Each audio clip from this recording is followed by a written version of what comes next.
ភាគបន្តកាត់មកដល់ផ្ទះរបស់យូគីសិនបានផ្ដល់កំណត់ទៅឲ្យយូគីដើម្បីទាមទារប្រាក់ពីផាក់ជីមប៉ុន្តែនៅពេលនោះយូគីនិយាយថានាងមិនដាច់ចិត្តធ្វើបែបនេះនោះទេផាក់ជីមធ្វើល្អចំពោះនាងជាច្រើនណាស់មកហើយនាងមិនចង់ធ្វើបែបនេះនោះទេលើបែបនេះភ្លាមសិនកញ្ឆក់ទូរស័ព្ទរបស់យូគីនឹងបានផ្ញើសារទៅកាន់ផាក់ជីមហើយកាត់មកឈុតមួយកន្លែងផាក់ជីមបានទទួលសារនៅក្នុងទូរស័ព្ទដៃរបស់គាត់ផាក់ជីមមានការភ្ញាក់ផ្អើលនៅពេលដែលបានឃើញសារដែលបានផ្ញើពីយូគីបែបនេះដោយក្នុងសារនោះយូគីបាននិយាយថាថ្មីនេះនាងចង់បង្កើតក្រុមហ៊ុន live stream មួយដោយខ្លួនឯងនៅពេលដែលបានឃើញបែបនេះផាក់ជីមមានការងើយឆ្ងល់គាត់គិតថាតើយូគីត្រូវការជំនួយពីគាត់មែនទេប៉ុន្តែផាក់ជីមគិតថាវាជាការចៃដន្យណាស់ពីព្រោះគាត់មានក្រុមហ៊ុន live stream Big Cat TV ដែលទទួលបានពីការវិនិយោគលើកមុននោះហើយនៅពេលដែលបានគិតបែបនេះរួចផាក់ជីមបានផ្ញើសារទៅកាន់យូគីថាវាពិតជាល្អណាស់អញ្ចឹងពីព្រោះខ្ញុំត្រៀមនឹងប្រគល់ក្រុមហ៊ុន live stream មួយទៅឲ្យនាងខ្ញុំចង់ឲ្យនាងមានមុខជំនួញមួយផ្ទាល់ខ្លួនពីព្រោះការ live stream គ្រាន់តែជាការងារបណ្ដោះអាសន្នតែប៉ុណ្ណោះហើយខ្ញុំក៏បានត្រៀមប្រាក់ 50,000 លានយួនដើម្បីវិនិយោគផងដែរនៅពេលដែលបានឃើញបែបនេះសិនមើលទៅកាន់យូគីដែលភាពភ្ញាក់ផ្អើលពីព្រោះគម្រោងការរបស់ពួកគេចង់កេងប្រវ័ញ្ចប្រាក់របស់ផាក់ជីមពួកគេមិននឹកស្មានថាគាត់នឹងយល់ព្រមផ្ដល់ប្រាក់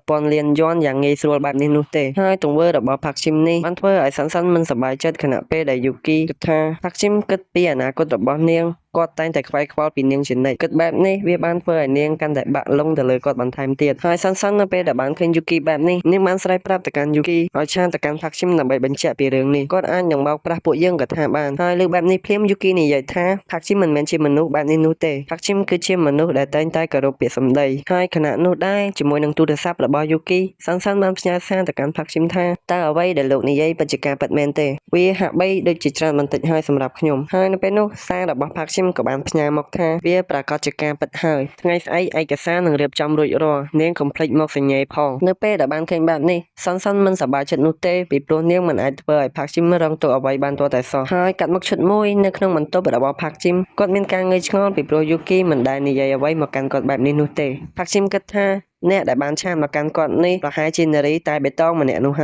ើយកាត់មកឈុតមួយនៅផ្ទះវិឡាមួយកន្លែងឆាយូបាននិយាយប្រាប់អំពីរឿងដែលផាក់ជីមមានទំនាក់ទំនងជាមួយនឹងមនុស្សស្រីជាច្រើននោះទៅកាន់ម្ដាយរបស់នាងលើបែបនេះម្ដាយរបស់នាងនិយាយថាផាក់ជីមមើលទៅមិនដូចជាមនុស្សបែបនេះនោះទេឆាយូបន្តទៀតថាគាត់មិនបញ្ជាក់ទំនាក់ទំនងរវាងគាត់និងខ្ញុំដោយសារតែរឿងបែបនេះឯងហើយរំពេចនោះឆាយូភ្ញាក់ផ្អើលនៅពេលដែលបានឃើញសារផ្ញើចូលទៅក្នុងក្រុមឃើញបែបនេះម្ដាយរបស់នាងសួរតើវាគឺជាក្រុមអ្វីមែនទេឆាយូលើកទូរស័ព្ទបង្ហាញម្ដាយរបស់នាងនិងបាននិយាយថានេះគឺជាក្រុមដែលសម្រាប់សងសឹកផាក់ជីមនឹងធ្វើឲ្យគាត់ស្ដាយក្រោយនៅក្នុងក្រុមយូគីនិយាយថាខ្ញុំបានផ្ញើសារប្រាប់ផាក់ជីមថាខ្ញុំចង់បង្កើតក្រុមហ៊ុន live stream ហើយផាក់ជីមបានផ្ដល់ក្រុមហ៊ុន live stream Big Cat TV មកឲ្យខ្ញុំភ្លាមដែលមិនស្ទាក់ស្ទើរអ្វីឡើយហើយថែមទាំងផ្ដល់ប្រាក់វិនិយោគ 50,000 លានយួនទៀតផងឃើញសារនោះភ្លាមវាបានធ្វើឲ្យឆាយូខឹងសម្បាឆាយូនិយាយថាផាក់ជីមផ្ដល់ប្រាក់ដ៏ច្រើនបែបនេះទៅកាន់យូគីតើគាត់ស្រឡាញ់នាងមែនទេតើយូគីនាងមានអ្វីដែលខ្ញុំមិនមានមែនទេហើយនៅពេលដែលបានឃើញទឹកមុខកូនរបស់ខ្លួននោះម្ដាយរបស់ឆាយូនិយាយថាឆាយូម្ដាយគិតថាពួកនាងដែលនៅក្នុងក្រុមនោះគ្រាន់តែចង់បោកប្រាស់កូនតែប៉ុណ្ណោះហើយលើបែបនេះឆាយូមានការភ្ញាក់ផ្អើលហើយនៅពេលនោះម្ដាយរបស់នាងនិយាយប្រាប់ទៅកាន់នាងថាបរិះដែលមានប្រាក់អំណាចដូចជាផាក់ជីមប្រកាសជាតាក់ទាញស្រីច្រើន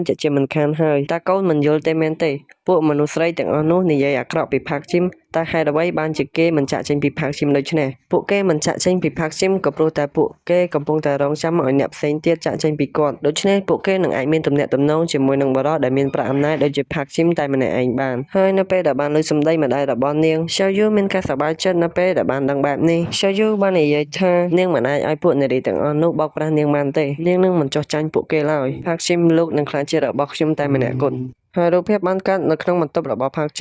ជីមបានភ្ញាក់ឡើងដោយសម្លេងសារនៅក្នុងទូរស័ព្ទឆាយូបានផ្ញើសារសុំទោសមកកាន់គាត់ឆាយូនិយាយថាឲ្យនាងសុំទោសចំពោះការយល់ខុសទៅលើគាត់ហើយនៅពេលដែលបានឃើញសាររបស់នាងភ្លាមផាក់ជីមមានការភ្ញាក់ផ្អើលជាខ្លាំងគាត់មានការងើយឆ្ងល់ថាហេតុអ្វីបានជានៅសុកនាងសុំទោសមកកាន់គាត់បែបនេះផាក់ជីមបានគិតអំពីរឿងដែលបានកើតឡើងនៅថ្ងៃនេះផាក់ជីមគិតថាយូគីនិងឆាយូហាក់បីដូចជាចម្លែកណាស់នៅថ្ងៃនេះតើពួកគេដឹងអំពីវត្តមានរបស់គ្នាមែនឬទេបើដូច្នេះមែនគាត់ប្រហែលជាត្រូវធ្វើអ្វីម្យ៉ាងហើយភ្លាមនោះផាក់ជីមបានទៅកាន់ឆាយូនៅពេលដែលបានឃើញលេខរបស់ផាក់ជីមឆាយូបានប្រាប់ទៅកាន់ម្ដាយរបស់នាងដែលភាពភ្ញាក់ផ្អើលម្ដាយរបស់នាងបានប្រាប់ឲ្យនាងលើកទូរស័ព្ទនោះភ្លាមទៅនៅពេលដែលបានលើកទូរស័ព្ទភ្លាមផាក់ជីមបាននិយាយមកកាន់នាងថាឆាយូខ្ញុំមានរឿងចង់ពិភាក្សាជាមួយនឹងនាងថ្មីនេះខ្ញុំបានវិនិយោគនៅក្នុងក្រុមហ៊ុន live stream មួយនឹងបានប្រកល់វាទៅកាន់យូគីវាមិនមានអ្វីពិសេសនោះទេខ្ញុំគ្រាន់តែចង់ឲ្យនាងដឹងតែប៉ុណ្ណោះតើនាងគិតយ៉ាងម៉េចដែរចំពោះការវិនិយោគនេះឆាយូនិយាយឆ្លើយដោយសម្លេងស្ទាក់ស្ទើរថានាងគិតថាវាគឺជាគំនិតល្អណាស់នៅពេលដែល ផាក់ឈីមបានបិទទូរស័ព្ទទៅម្ដាយរបស់សាវយូសួរនាងថាតើផាក់ឈីមនិយាយអំពីអ្វីសាវយូនិយាយថាគាត់និយាយអំពីការវិនិយោគក្រុមហ៊ុន Live Stream របស់យូគីលើបែបនេះម្ដាយរបស់នាងនិយាយថាកូនគឺជាមនុស្សសំខាន់របស់គាត់ហើយបានជាគាត់ប្រាប់កូនបែបនេះហើយសាវយូនៅពេលនោះនាងនិយាយថាផាក់ឈីមមិនមែនជាមនុស្សអាក្រក់ដូចជានាងបានគិតនោះទេផាក់ឈីមចូលចិត្តនាងផាក់ឈីមមិនដែលលាក់បាំងអ្វីនឹងនាងនោះទេ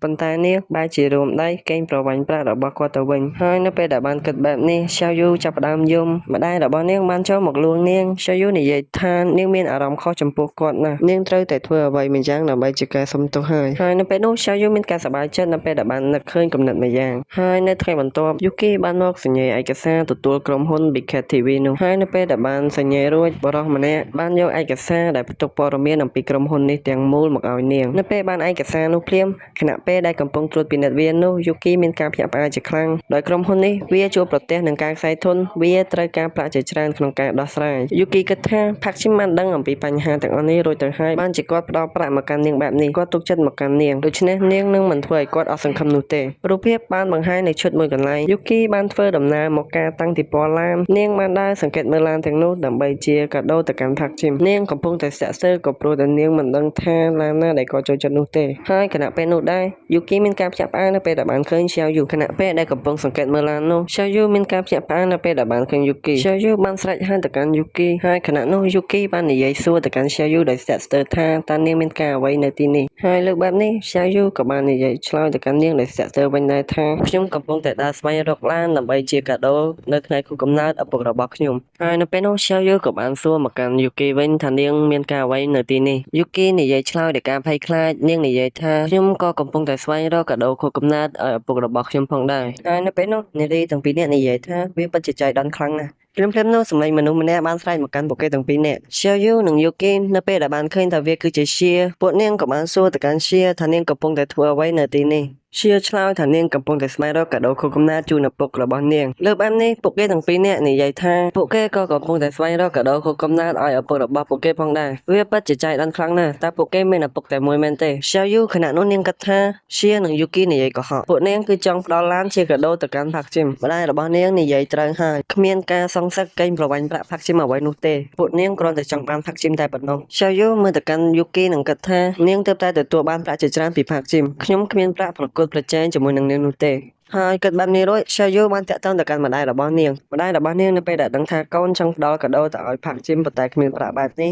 នាងក៏បានប្រាប់ទៅកាន់អ្នកបម្រើរបស់នាងឲ្យបាញ់ប្រាក់ទៅកាន់សាវយូម្ដាយសាវយូនិយាយថាយកប្រាក់ចំណូលគ្រួសារផ្ដល់ទៅកាន់សាវយូទៅលើបែបនេះអ្នកចាត់ការម្នាក់នោះនិយាយថាប្រាក់នេះគឺសម្រាប់ប្រើប្រាស់តែក្នុងពេលមានអាសន្នតែប៉ុណ្ណោះម្ដាយសាវយូនៅពេលនោះនិយាយថាត្រូវហើយនៅពេលនេះគឺវាគឺជាអាសន្នកាត់មកឈុតសាវយូនាងមានការភ្ញាក់ផ្អើលនៅពេលដែលបានឃើញប្រាក់600លានយន់ត្រូវបានបញ្ចូលទៅក្នុងគណនីរបស់នាងព្រោះនាងមិនដែលគិតថាម្ដាយរបស់នាងហ៊ានផ្ដល់ប្រាក់ដ៏ច្រើនបែបនេះមកកាន់នាងនោះទេហើយកាត់មកក្នុងកម្មវិធីតាំងទីប៉ូឡាននេះវិញផាក់ឈីមបានសួរទៅកាន់ចុងសុងថាឡានដែលគាត់បានកំងនោះដឹកមកឬនៅខណៈពេលដែលកំពុងតែដើរមើលជុំវិញនោះផាក់ឈីមមានការពេញចិត្តជាខ្លាំងនៅពេលដែលបានឃើញនារីដ៏ស្រស់ស្អាតជាច្រើនជាមួយនឹងរូបរាងដ៏ស្រស់ស្អាតរបស់ពួកគេដែលអាចធ្វើឲ្យបារោះបាក់ទៅលើពួកគេបានយ៉ាងងាយស្រួលហើយនៅពេលនោះផងដែរផាក់ឈីមបានក្រឡេកឃើញយូគីនិងសាវយូគាត់មានការងឿងឆ្ងល់នៅពេលដែលបានឃើញពួកគេជិតស្និទ្ធនឹងគ្នាបែបនេះហើយនៅពេលដែលបានឃើញជាផងដែរនោះគាត់មានការកាំងជាខ្លាំងមិនដឹងថាកំពុងតែមានរឿងអ្វីកើតឡើងនោះទេហើយនៅពេលនោះជានាងមានអារម្មណ៍ថាដូចជាបានឃើញផាក់ឈីមជាក្រឡេកទៅមើលប៉ុន្តែវាមិនមែនជាផាក់ឈីមនោះទេផាក់ឈីមនៅពេលដែលបានឃើញនារីទាំង3នាក់នោះគាត់ក៏បានរត់ទៅលាក់ខ្លួនខាងក្រោយចុងសុងផាក់ឈីមមានការភ្ញាក់ផ្អើលជាខ្លាំងគាត់គិតថាតើហេតុអ្វីបានជាពួកនាងទាំងអស់គ្នាមើលទៅដូចជាចិត្តស្និទ្ធម្ល៉េះវាប្រហែលជាពួកនាងបានដឹងអំពីការពិតបាត់ទៅហើយប៉ុន្តែពួកនាងមិនដាច់ចិត្តពីខ្ញុំមែនទេខណៈនោះដែរចុងសុងឃើញផាក់ឈីមបែបនេះក៏បានសួរថាលោកមានបញ្ហាអ្វីមែនទេផាក់ឈីមកំពុងតែគិតថាពួកគេបានដឹងការពិតអំពីគាត់ប៉ុន្តែពួកគេមិនដែលចិត្តពីគាត់ប៉ុន្តែវាមិនចម្លែកនោះទេក៏ព្រោះតែចំណាប់អារម្មណ៍របស់ពួកគេមកកាន់គាត់លើ95កាត់បាននេះរួចផាក់ឈីមនិយាយប្រាប់ទៅកាន់ចុងសុងថាគាត់គ្មានបញ្ហាអ្វីនោះទេហើយនិយាយអញ្ចឹងតើឡានណាដែលមានតម្លៃថ្លៃបំផុតរបស់លោកលើបែបនេះចុងសុងមានការសប្បាយចិត្តក៏ព្រោះតែគាត់ដឹងថាផាក់ឈីមនឹងសួរសំណួរនេះចាក់ចិត្តមិនខានចុងសុងនិយាយថាឡានដែលថ្លៃបំផុតនៅក្នុងកម្មវិធីនេះគឺ Pagani, Lamborghini និង Bugatti ដែលលោកបានកក់ទុកនោះផាក់ឈីមនិយាយប្រាប់ទៅកាន់ចុងសុងថាគាត់នឹងទិញឡាន2នោះបន្ថែមទៀតចុងសុងមានការភ្ញាក់ផ្អើលយ៉ាងខ្លាំងនៅពេលដែលបានលើកបែបនេះគាត់គិតថាតើអាប៉ែតនេះទិញឡានច្រើនដល់ម្លឹងតែធ្វើអ្វីហើយនៅពេលនោះចុងសុងនិយាយប្រាប់ទៅកាន់ផាក់ឈីមថាវាមិនអាចទៅរួចនោះទេក៏ព្រោះតែឡានទាំងអស់នេះក៏ត្រូវបានកក់ទុកផងដែរ នៅពេលដែលបានលើភ្លាមផាក់ជីមមានការភ្ញាក់ផ្អើលនិងបានសួរទៅកាន់ចុងសុងថាតើវាត្រូវបានកាក់ទោសទៅដោយអ្នកណានៅពេលនោះចុងសុងនិយាយថាលោកមើលទៅកាន់ទីកន្លែងនោះទៅឡានទាំងពីរនេះត្រូវបានកាក់ទោសដោយបរិសម្នាក់នោះគេគឺជាកូនច្បងគ្រួសារឈួងដែលជាគ្រួសារដែលមានប្រាក់អំណាចបំផុតនៅក្នុងប្រទេសនេះហើយឡានទាំងនេះគេត្រៀមវាជាកាដូសម្រាប់ថ្ងៃខួបកំណើតប្អូនស្រីរបស់គេខណៈពេលដែលកំពុងតែពិភាក្សាជាមួយនឹងចុងសុងនោះផាក់ជីមបានប្រទះឃើញឈួងហែដើរទៅនិយាយជាមួយនឹងខ្យាយូឈួងហែបានដើរទៅកាន់ខ្យាយូនិងបានសុំអេដវេតឆារបស់នាងឈួងហែនិយាយថាអ្នកនាងមានមុខមាត់ដូចជាមិត្តភក្តិកុមារភាពរបស់ខ្ញុំដែលបានស្លាប់ទៅអ្នកនាងបានធ្វើឲ្យខ្ញុំនឹកដល់ពីរឿងអតីតកាលតើខ្ញុំអាចធ្វើមិត្តជាមួយនឹងអ្នកនាងបានដែរឬទេហើយខ្យាយូនៅពេលដែលបានឃើញផាក់ជីមនៅចិត្តនោះនាងគិតថាផាក់ជីមគឺជាព្រាននារីនាងមិនគួរធ្វើដូចជាគាត់នោះទេប៉ុន្តែផាក់ជីមបានធ្វើឲ្យនាងឈឺចាប់ជាច្រើនដងណាស់មកហើយនាងគិតថាការអេដវេតឆាជាមួយនឹងបរិសម្នាក់នេះអាចធ្វើឲ្យផាក់ជីមមានការគំរាមកំហែងខ្លះគិតបែបនេះរួចខ្យាយូក៏បានដកទូរស័ព្ទដៃរបស់នាងនិងបានអេដវេតឆាជាមួយនឹងឈួងហែហើយបន្ទាប់មកនាងបានក្រឡេកមើលទៅកាន់កន្លែងដែលផាក់ជីមឈរនោះប៉ុន្តែមិនបានឃើញគាត់ខ្យាយូកំពុងតែគិតថាតើនាងធ្វើនេះត្រូវដែរឬទេតើវាបានធ្វើឲ្យផាក់ជីមមានការភ័យខ្លាចបន្តិចដែរឬទេកាត់មកឈុតចុងសុងបានសួរទៅកាន់ផាក់ជីមថាគាត់ស្គាល់នារីម្នាក់នោះដែរឬទេប៉ុន្តែផាក់ជីមបាននិយាយមកកាន់គាត់វិញថា1000លានសម្រាប់ឡានទាំងពីរនោះតើលោកគិតយ៉ាងម៉េចដែរនៅពេលដែលបាននិយាយបែបនេះរួចផាក់ជីមធ្វើទឹកមុខខកចិត្តនិងបាននិយាយទៅកាន់ចុងសុងថាខ្ញុំដឹងថាឯងមានភាពស្មោះត្រង់នៅក្នុង business របស់ឯងបើវាផ្ដល់បញ្ហាសម្រាប់ឯងនោះចាប់ទុកថាយើងមិនបាននិយាយអ្វីទាំងអស់ទៅផាក់ជីមនៅពេលដែលបានជួបប្រទះហេតុការណ៍នោះគាត់មានអារម្មណ៍ដូចជាសែតបន្តិចដែរខ្យាយូគឺជានារីដែលគាត់ស្រឡាញ់តាំងពីនៅរៀនវិទ្យាល័យមកម្ល៉េះហើយនៅពេលដែលបានឃើញនាងអេដវេតឆាជាមួយនឹងឈួងហែងាយបែបនេះវាក៏បានធ្វើឲ្យផាក់ជីមមិនសប្បាយចិត្តផងដែរផាក់ជីមបានផ្ដល់តម្លៃ1000លានយួនសម្រាប់ឡានទាំង3នោះហើយចុងសុងនៅពេលដែលបានលើផាក់ជីមនិយាយបែបនេះគេមានការសប្បាយចិត្តនិងបាននិយាយប្រាប់ទៅកាន់ផាក់ជីមថាគេនឹងយល់ព្រមហើយនៅពេលនោះចុងសុងគិតថាទោះបីជាគេមិនចង់មានបញ្ហាជាមួយនឹងឈួងហែក៏ដោយប៉ុន្តែ1000លានគឺជា1000លាន